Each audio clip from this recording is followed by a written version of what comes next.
So, good morning. This morning, we're going to be talking about your responsibility to yourself. And, this is not talking about like when we're in the Army that we were responsible for, whatever. As a soldier, we're responsible for daily maintenance, daily tasks, daily missions that we all had to do. We had responsibilities. Most of those times, those responsibilities were to or for other people. In other words, it was our responsibility to get it done, but it was for their benefit or for the benefit of an army. Part of being something bigger than yourself. This morning, I want us to focus on what responsibility to yourself means. Okay, so like people joke all the time, like when we retire from the military, they think depending on your rank and your years in service stuff, when you retire from the military, people assume that you're gonna just go off fishing, go sit around the TV watching TV all day, or going on vacations all the time, or just living a lifestyle that is basically free of you being responsible for anything, And of course, we all know, that is not the truth. That is one of those myths that people think about military when we say we're retired, and, it's like, oh, okay. We're not fully retired because, for most of us, we can't afford that kind of lifestyle, of any kind of lifestyle, even if it was just the bare minimum, and survive. The reason that I'm where I'm at now is because of my disability is much more than my retirement pay, and I'm 100%, which means I'm locked in, So let's look at the responsibility to yourself. One of the most important habits to build if you want to be resilient is the habit of taking responsibility for your life. So this is no easy formula set in stone that's gonna happen. Everybody has different moving parts when they get out of the military. As far as what kind of job you're gonna get, where you're gonna live, what your family's gonna do, what your family's gonna be involved in. So there are so many different aspects that, we, sometimes the people we expect most to crack surprise you with strength. So, we think we believe people in the military, can handle any responsibility that's thrown at them. And for the most part they can, but there are times, especially with mental health issues, where you're going to see a veteran crack because it is too much for them to take on by themselves. That's why we have people like me who do peer support and stuff, and reach out to veterans and try to help them, because we all need help. If you were to say, what are you responsible for to an individual, they'd be like, well, I got a job I got to go to. I am responsible for taking care of my family, whatever else, maybe I'm an elder at the church or something like that, So, those responses would be varying, The more responsibility people take, the more resilient they are likely to be. The less responsibility you take for the actions, for their lives, for the happiness, the more likely it is life will crush them. At the root of resilience is the willingness to take responsibility for results. And I've talked about this before, being in the kitchen where people make mistakes and they don't own up to them. They try to blame somebody else, or they kind of shrug it off like, oh, yeah, I don't know who did it, whatever, And it's those type of people who will eventually get crushed by life because they keep ducking that responsibility and they keep moving away from it. If there's a country song when I was growing up, can't remember who it was, but it said, if you can't stand for something, you'll fall for anything. And basically that's what it is. If you're not being responsible for yourself, then you're going to allow people to walk over you, and you're going to allow people to take control of your life, and they're going to be the ones making the calls on your life as far as what you're responsible for or not. You are responsible for how you react to everything that happens to you. You're not responsible for what happens to you, but how you react to it. Because you can't control that. You can't control what happens to you, any more than you control anybody else. But how you respond to it is how it plays out. So let me give you an example. In the kitchen, having been in the military for 20 years, I'd always be able to see, I'm going to get fucked now, aren't I? Attitude coming toward me because of somebody making a mistake and me having to jump in and fix it because I had the speed, the knowledge, know-how, passion, whatever, and, it got pretty old some days when I was fixing, things that I really didn't need to fix, but that was part of the responsibility of being good at your job. So I'd be, the chef walk up to me and say, hey, I said, okay, I'm fixing to get fucked. And he just looked at me like, what? It's like, I'm getting screwed over here. Okay, it's fine. But the thing about it is, with my time management skills, I'd always put 2 hours of, an hour of extra float time in there for situations like that because I got used to them, And so how I responded to that was, I got this, and I go take care of it. I could just throw my damn knife down on the ground and say, fuck you, you go take care of it. I'm not fooling with it anymore. And, there were some days that I probably did that, just because I felt like it. It's not that I couldn't get it done. It's just, I was like, I'm getting tired of this crap, So, the first words out of the mouth of a complainer, it's almost always they wasn't fair, they didn't, they wouldn't, they can't, they distracts from I. This suggests that somebody else is in control.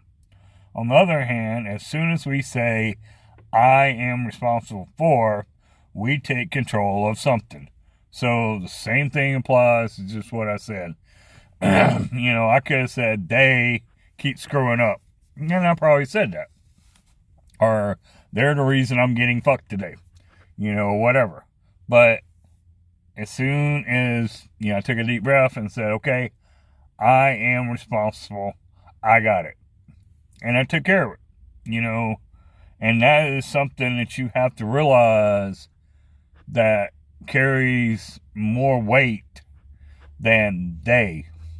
If I walk up to a group of soldiers in the military and a group of my soldiers, and I was like, okay, how come the 5 tons not loaded, ready to go to the field?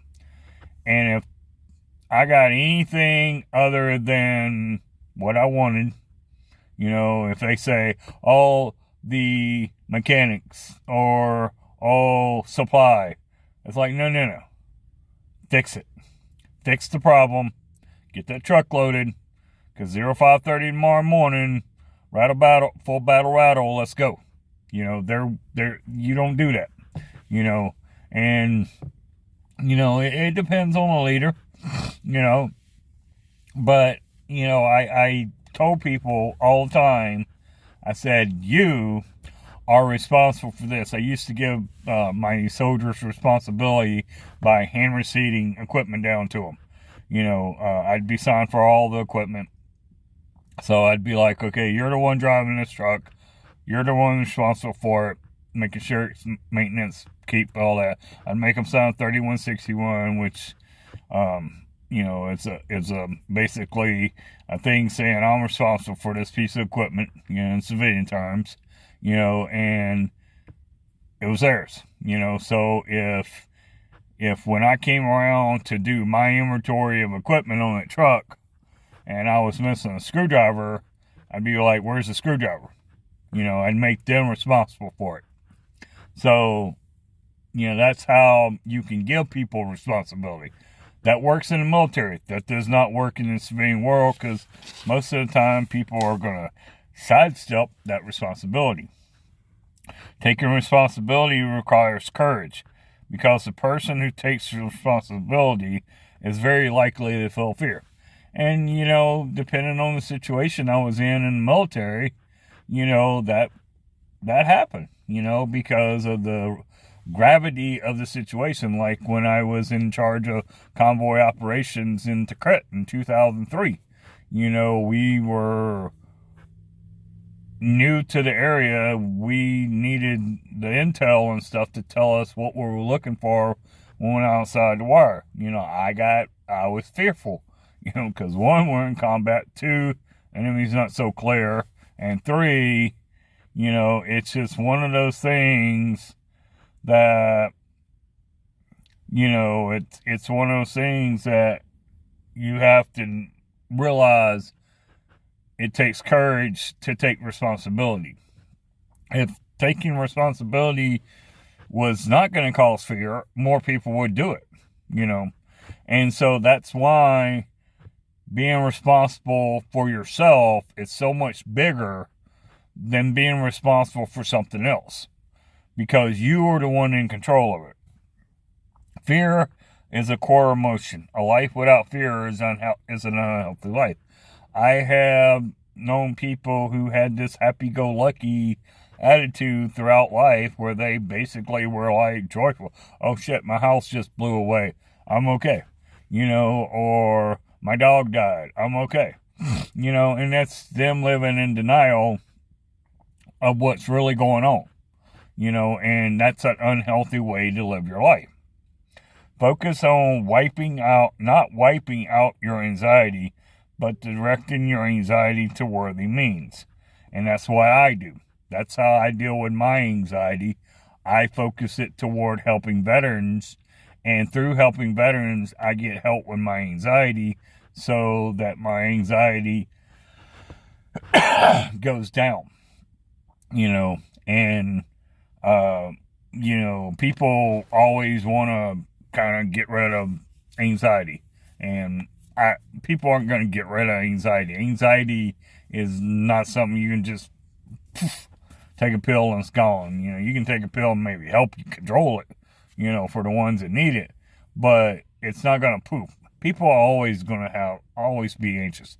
Do you realize being anxious is anxiety?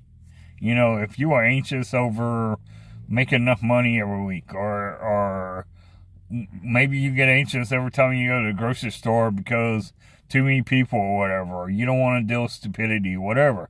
That's anxiety, okay? And I know a lot of people are like, no, I don't suffer from anxiety. Yeah, you do. We just don't call it that. We tell you you're anxious. Focus on not reducing your fear, but on building your courage. Because as you take more and more responsibility for your life, you will need more and more courage. So, it's same thing I've been talking about. The more responsibility that you take for yourself, the more fear that's going to come in there, because you're pushing that comfort zone out. You're enlarging your comfort zone. I talked about that a few weeks ago, how to enlarge your comfort zone. Your comfort zone looks really good, painted up and everything, but unless you move, it's not doing you any good, and you can put all your little accolades on the wall and everything, but your comfort zone needs to expand. You need to be moving that comfort zone every day. The more you move that comfort zone, the more fear you're going to have, but the more responsibility you're going to have for yourself. By claiming yourself to be a victor, not a victim, is a big mindset change. I talk to people all the time, and I hear them describe themselves. I'm a wounded healer. Okay? I'm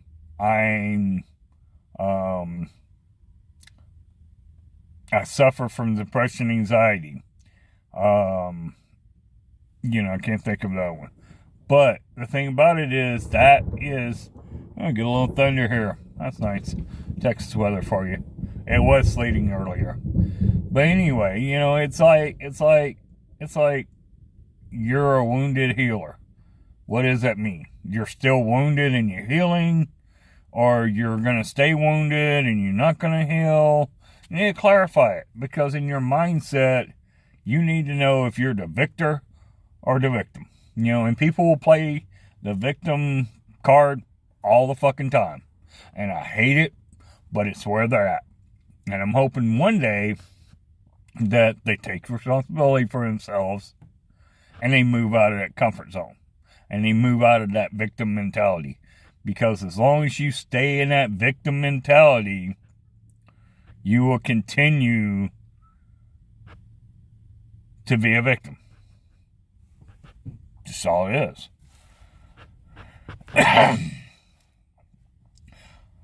While fear can often be your friend, excuses are almost your enemy. Faced with a choice between hard action and easy excuses, people often choose excuses. And you know this, and I know this. Maximum range of an excuse in the military, 0. Why? Because we ain't no place for it. We don't want to, if I'm feeding people and, I'll run out of chow. I'm not just going to sit there and say, oh, sorry, I'm out of chow. One, very rarely would it ever happen, because I knew how to do things. But 2, I would find food. There's a unit close by in the field I could borrow till I get it. And sometimes I had to do that because we'd get shorted on rations. We'd have to work with each other and stuff. But you don't make excuses. You just make it happen. And that's the mentality of the military, which is outside the civilian world. But what if we have a valid alibi for not achieving anything? We are fixed, so to speak, for life. So, you're only as good as you were yesterday. That's some people's mindset. You need to be better than you were yesterday. You need to take responsibility for your life and move forward. Your life is ever moving, and it's moving forward. Whether or not you want it to or not, it is moving forward. You are slowly moving toward that day that you die. Everybody's dying. When you have somebody who has stage 4 cancer and they say they're dying, they're just making a statement. Okay? I'm dying. Every day, every minute is one less minute, one less day I have. So if you continue to be in that mindset, you will continue to go down that road of excuses of everything else. And so, that's basically it for today with excuses, with responsibility and taking responsibility for yourself. Nothing to do with anything else. Yourself. Once you look at it, once you think about some of the things I said, and like I said, I'm always here. If it's, is it wrong to have a comfort zone for a little while recovering from major injuries? Yes, it is. Because that is self-care, John. That is self-love. It is like, I used to run marathons and long races and everything. And I'd hurt myself, pull a hamstring or sprain an ankle or something. I didn't go run on that ankle to keep running. I would get in my comfort zone where I could do things and do whatever I could so it'd be okay and it'd heal. And then I'd get back out and I'd go run the marathon again, And so, yes, it is. Just don't mull there too long. Take the time to recover from your injuries. You can be in your comfort zone when things are going bad mental health wise. You know, we refer to it as Mental Health Day. Okay. You know, where that term came from, I don't know. You know, my therapist told me one day, you need to take a mental health day sometime. Which for me is hard, because if I'm not physically unable to do my job, then it's kind of hard. But what I want to say, you know, with the comfort zone, it's okay. Because that's your safe zone. That's where you feel secure. That's where you feel that you're okay. And that's where you can get yourself back on the right track, whether it's physical or mental. It's all the same. Self-love. Physical self-love, mental self-love. It's all the same. So I just want to say that, yes, it's okay to do that. And thank you for that input, John. Well, that's about it for today. Y'all take care. Maybe next week I can be outside. I love being outside the truck, you know, and doing my videos. You know, hopefully spring will be coming here soon. But yeah, today it's cold, rainy and stuff, you know, but we're in March. We're getting there. So I just want to say that we're doing good things, and we're going to keep helping each other, and that's what we're here for. Y'all take care.